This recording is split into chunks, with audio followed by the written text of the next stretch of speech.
Welcome back to another deranged version of the Dames Marv show in Iowa. Idiots over Washington's antics, or idiots out walking around, or whatever you want to put as Iowa. Doesn't matter to Hey, me. everybody. What's up? Hey, That's Uncle Russ over here, and Major Tom down there, or Major Tommy if we're talking a TikTok. All right, I'm gonna go ahead and start the clock, gentlemen. All Um, right. all right, so we are 2 weeks away from Election Day. Exactly 2 weeks away. That's 14 fucking days. How are you feeling right at this moment? Awesome. I mean, just because you had a good dinner or what? I had a great day. No, I feel good about the state of the election campaign from my Russ, personal perspective. your brow is wrinkled a little bit. I don't know if it's because you're old or if you're just making I'm, that face. How do you? well, I can't help but be pessimistic. It's in my nature.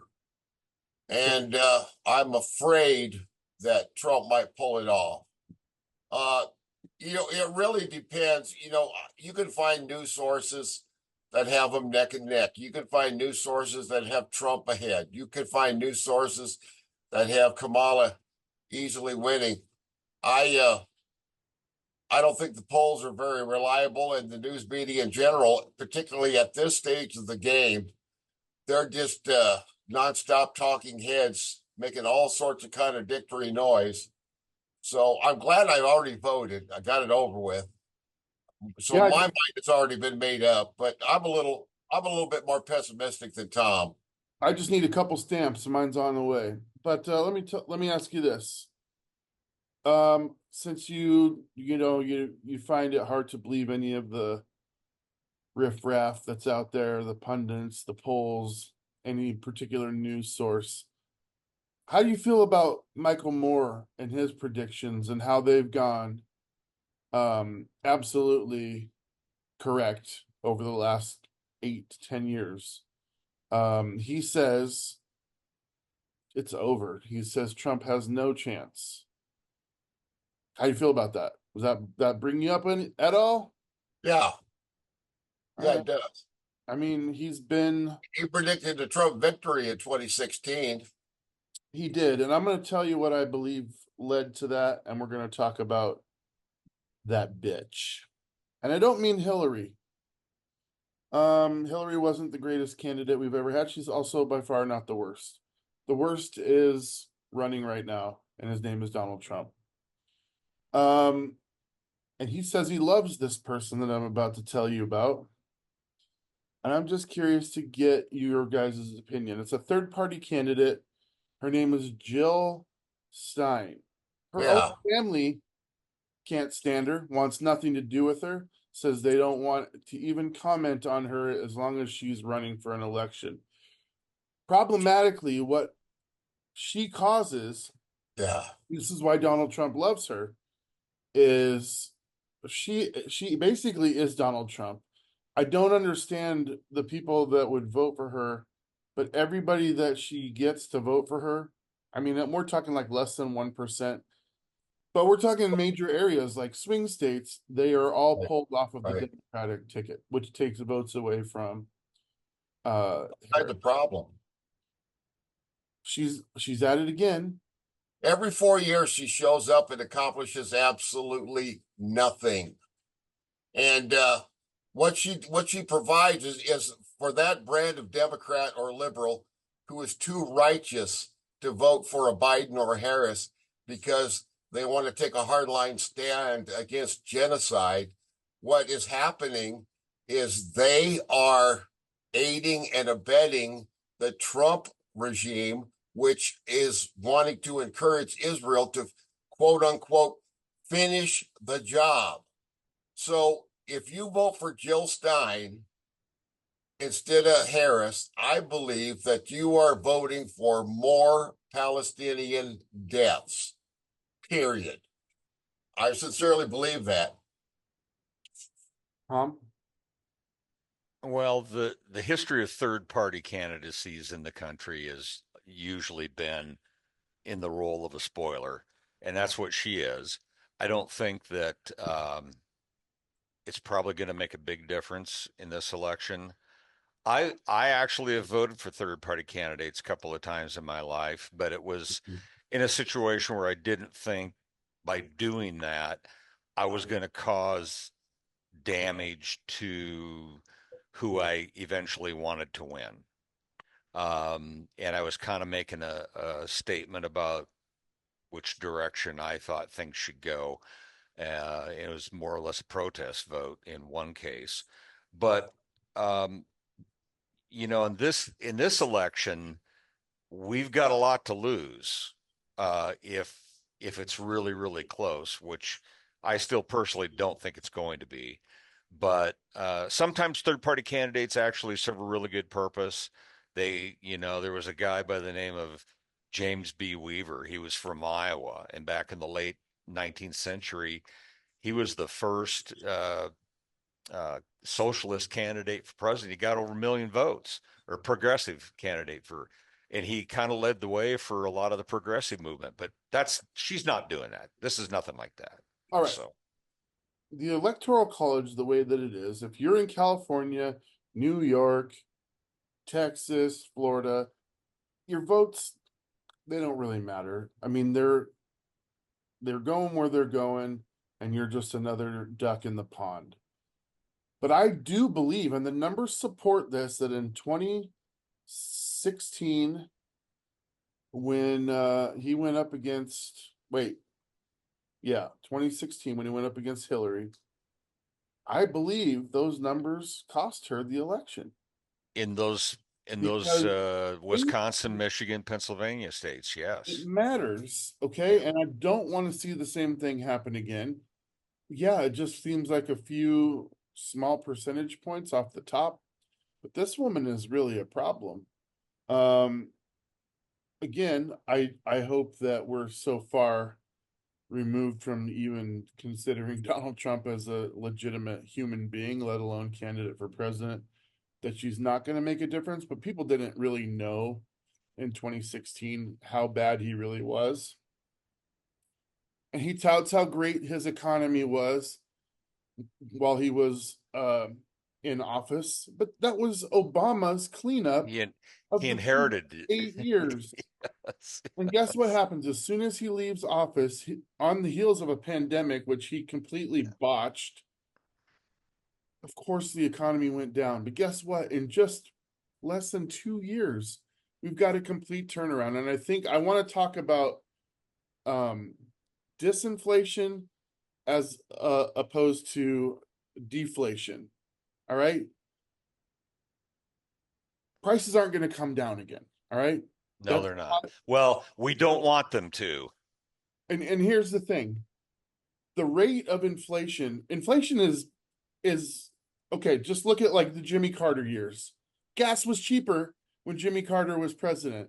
It was cheaper, and then it got more expensive and more expensive by Clinton and more expensive by Bush, by Obama, and so on and so forth. That is inflation.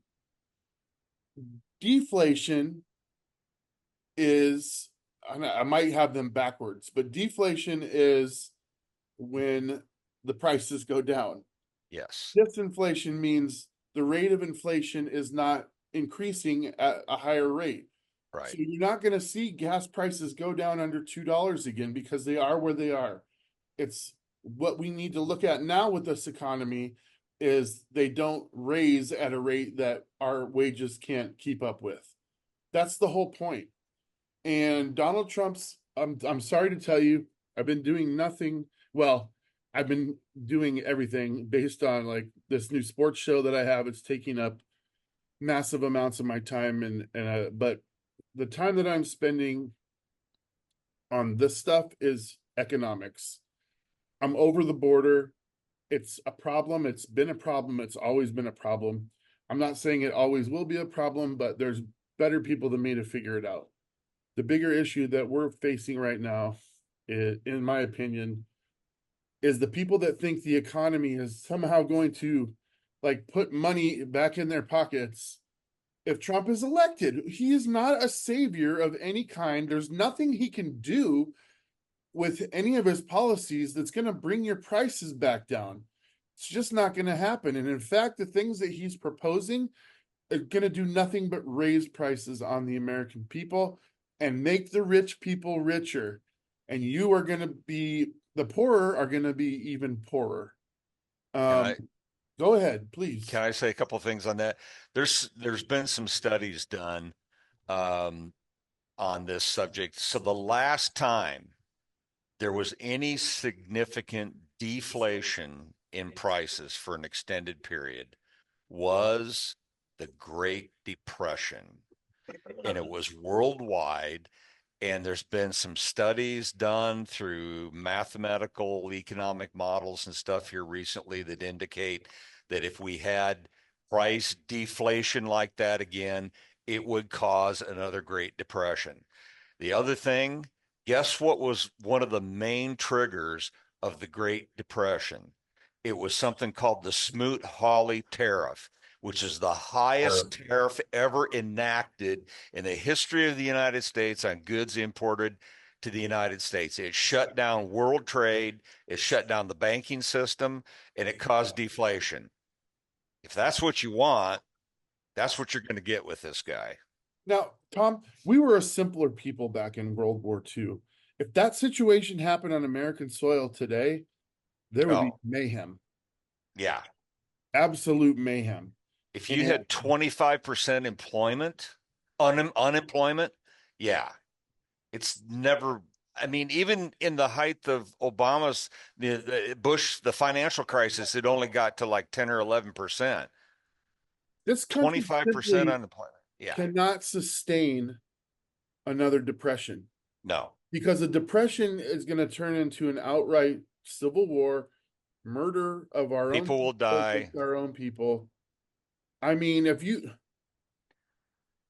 are one of the believers of what's going on in the Carolinas and people are looting each other and killing each other over that. Yeah. I mean, not that that's nothing. I mean, that's a natural disaster where people are buried up to their necks sometimes in their surroundings. Right. If it's happening there and you're willing to say that on record, I mean, just imagine if that's all the way across the country and people are struggling to get anything. I mean, it would be absolute mayhem. And I'm not trying to cause fear in anybody, but I mean, you have to look at these things yourself and you have to be responsible. I watch these shows all the time, Tom, where these guys debate on TikTok. They do nothing all day long but debate Trump supporters. And every single time they come up, what's the reason you're supporting Trump? Well, he's good for the economy. And they're always like, how? But they never teach these people anything. They just wait for them to say why, and then they say that's not true, that's not true, that's not true. And they're mean. Now, they could win some of these people over by truly educating them and saying, look, buddy, this is exactly where I'm finding this information. I'll put it in the chat. You feel free to look at it on your own. But I'm telling you, if he enacts these tariffs, and you can look up the word tariff, it says specifically in there that it's a tax. What is a tax? Who pays a tax? Tax comes out of your pocket. Consumers. The consumer pays the tax. There's no other way to look at it. And if you think a corporation is going to absorb a larger part for you, you're higher than a paper kite. They're not going to cut into their profit margins. All right. We're almost halfway home. I want to talk about McTRUMP for a second. Look, I don't know if Kamala Harris ever worked for McDonald's, and quite frankly, I don't give a fuck. If she lied about it, I don't give a fuck. If she worked it, I don't. She didn't lie about it. It doesn't. Yeah. It matters nothing to me. In fact, if McDonald's Corporation came out and said, "Look, we have zero record of her ever working anywhere in our locations. We need to know what she needs to tell us what location she's at and what the hell should I believe them? Who cares? Who cares? Yeah. What I think is hilarious is, as a and this is just a way to rile up his base. That's all it is.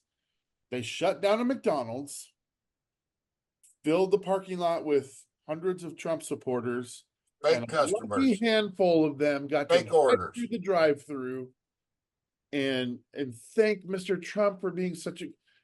If this was real life and that was an open McDonald's, you'd be like, take your fucking food back. I don't want it from you, you piece of Right. shit. That would have been half the cars going through the drive-through. Totally phony. So I don't want to hear any of this. You can fake working at McDonald's, you can lie about it. They're the same thing to me. You didn't fucking work at McDonald's. Knock it off. I mean, what do you guys think of this stunt? He wasted an entire day doing this. It's smacks of desperation. I think he just wanted some chicken nuggets.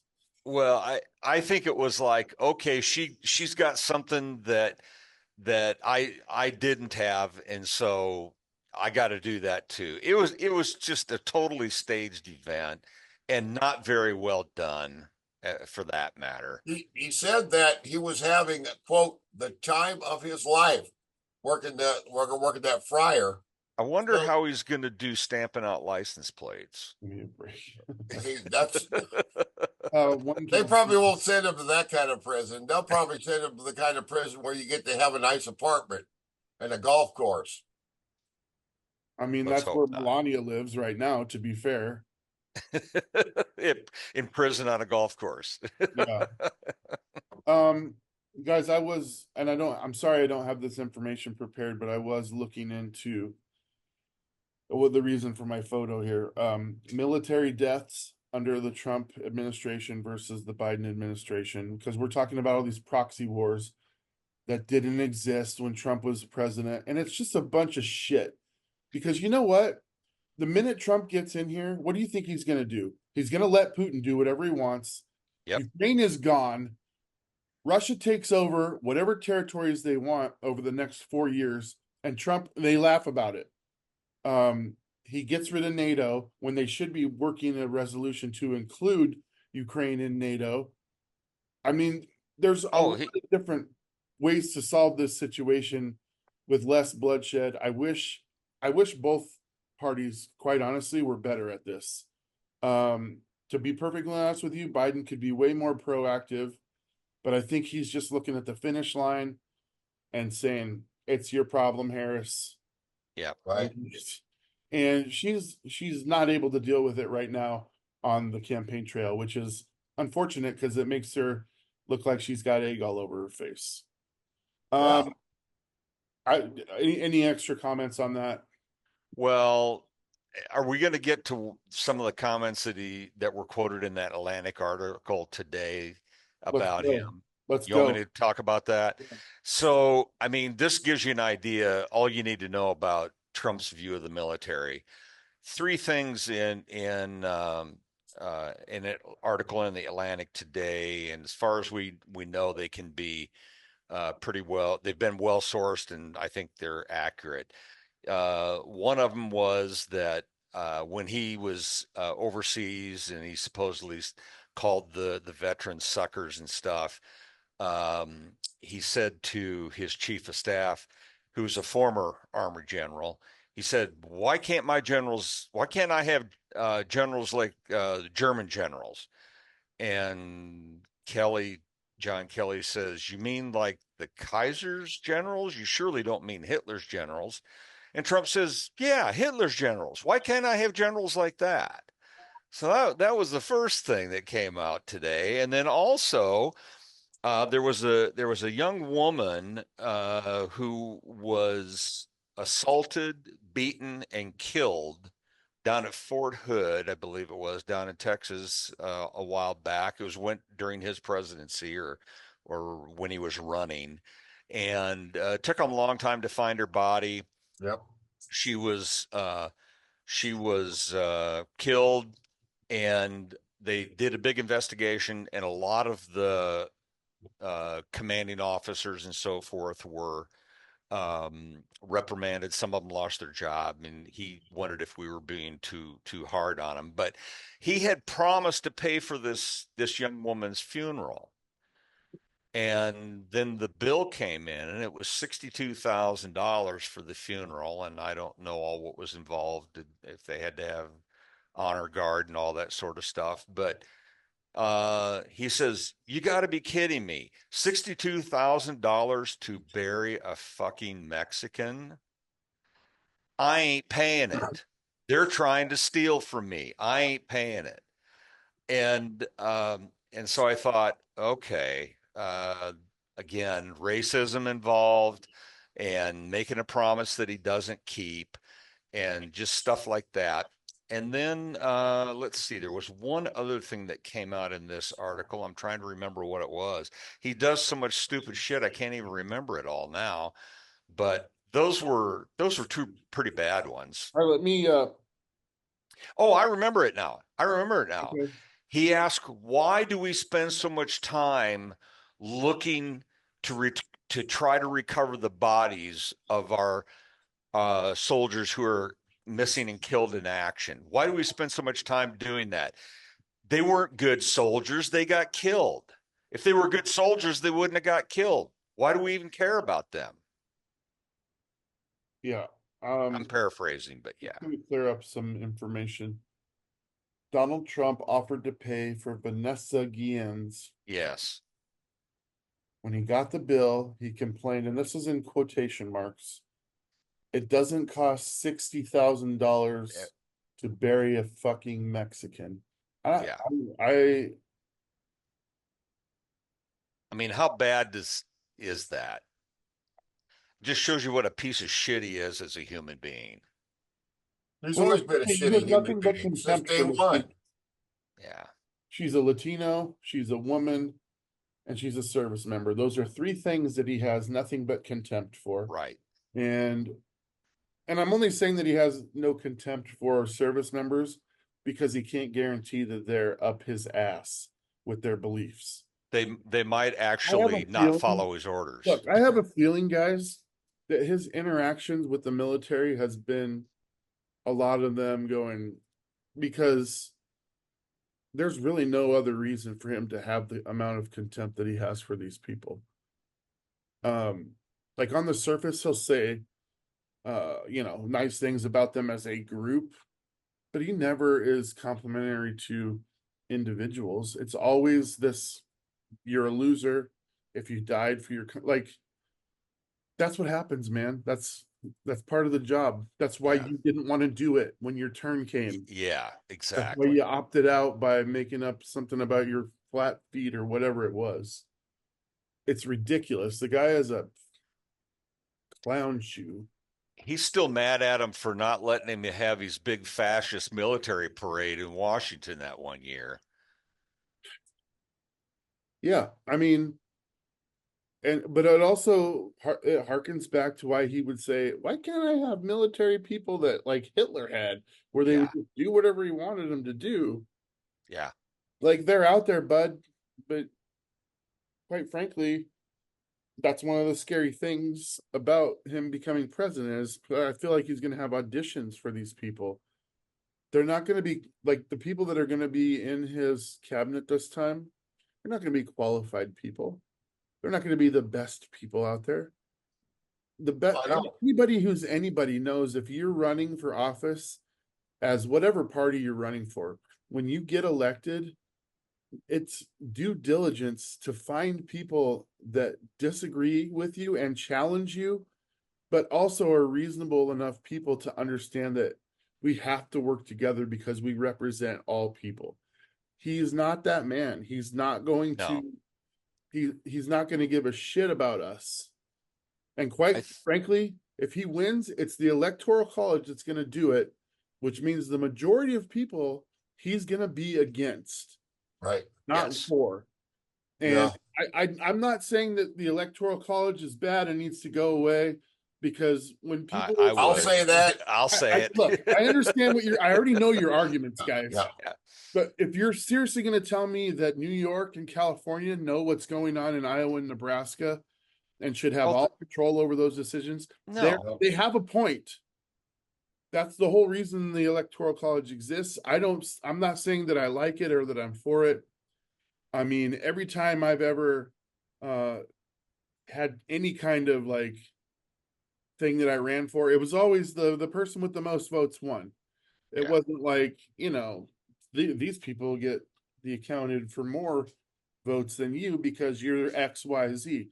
That's Right. never in the way of this that it goes. So Well, it all goes back to how many weeks does it take you to get from your state to Washington, D.C. on your horse and buggy? That's what we're talking about with the Electoral College. yeah. That's how far out of date it is. Yeah. Russ, you got a story. How long do you need for this? Not long. Good friends. Give me a minute. Give me like a time frame because I'm working on a clock here. Oh, just give me 2 minutes. 2 minutes. All right. I'll make it quick. I'll let you know. Good friends of my wife and I, former co-worker, long time Republicans and Trump supporters. At one time, flew a Trump flag in the front of their house. They're like, Russ, you'd actually be friends with Trump people? Yeah, I'm willing to be friends with just about anybody. Anyway, their enthusiasm has gone down to almost nothing. They're dreading voting. They don't want to vote for Kamala Harris. They're dreading voting for Trump. I told them you don't have to vote for president. You can vote for everything else. This is former hardcore Trump supporter, and he says to me, he's his own worst enemy. He doesn't know when to shut his damn mouth. He doesn't take advice from any of his advisors. And then his wife pipes up and says, and I'm sick and tired of how mean he is to people. He's mean to people. And of course, I'm thinking to myself, he's been this way for 8 years, but I'm not going to say that because they're starting to come around and they're figuring it out. And I'm sure that this is happening all around the country. I think there's a lot of Republicans who are suffering from Trump fatigue. I agree with you 100%. I saw an interview that Robert Griffin III gave to Dana White. And he's like, you're a friend of his. He's like, oh man, the things that people are saying and the rhetoric that just has surrounded Donald Trump about who he is just absolutely ridiculous. He's like, show me one thing that ever indicated that he was racist. And Robert Griffin, a black man, just sat there and let him plow over the fact that I would have been like, okay, what about the documented court cases that he lost because he wouldn't allow black people to live in housing that he was renting? Yeah. Like, yes, that's a fact. It's something that can be looked up. It's not rhetoric. It is fact. Fact.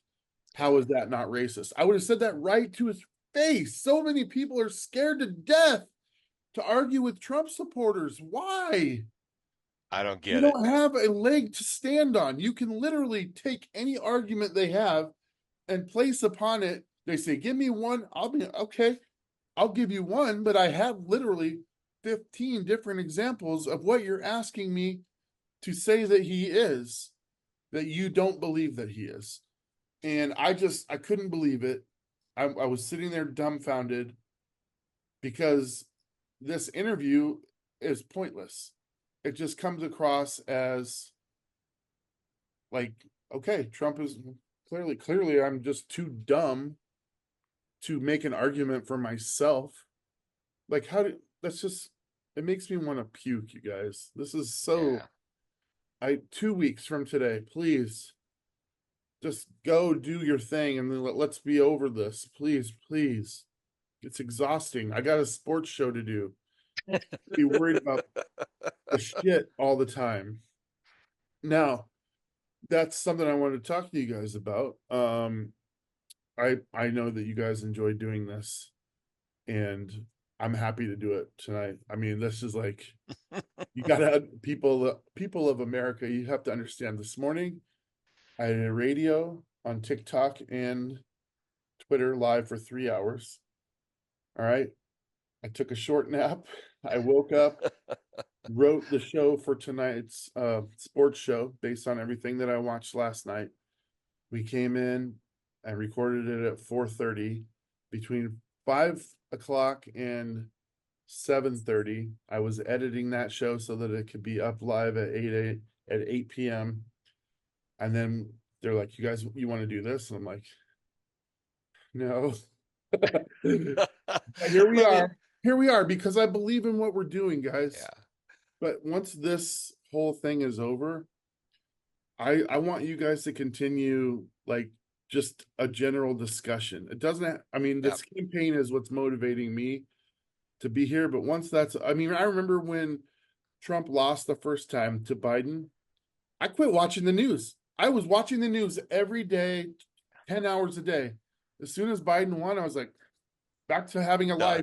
done. And I mean, Let me tell you a very, very short no, story. go ahead. We got a When I, minute. when I was in the car business, one of my bosses, he's a great guy. I won't mention his name, but one day Red. I was all upset and pissed off about something.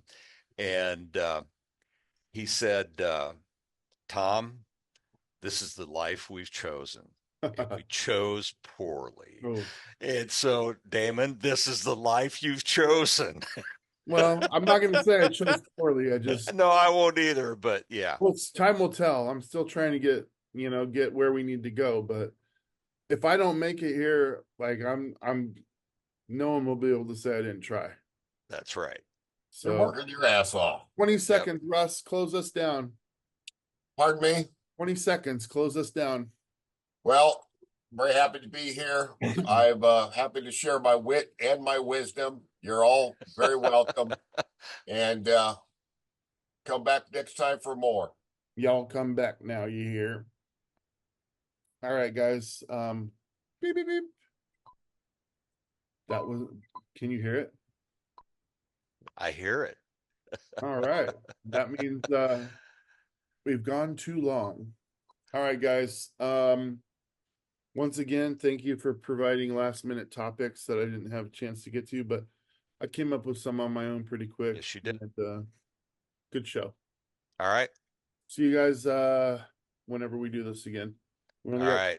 2 weeks left. 2 weeks. 2 weeks. 2 weeks and counting. All right. Enough of this nonsense.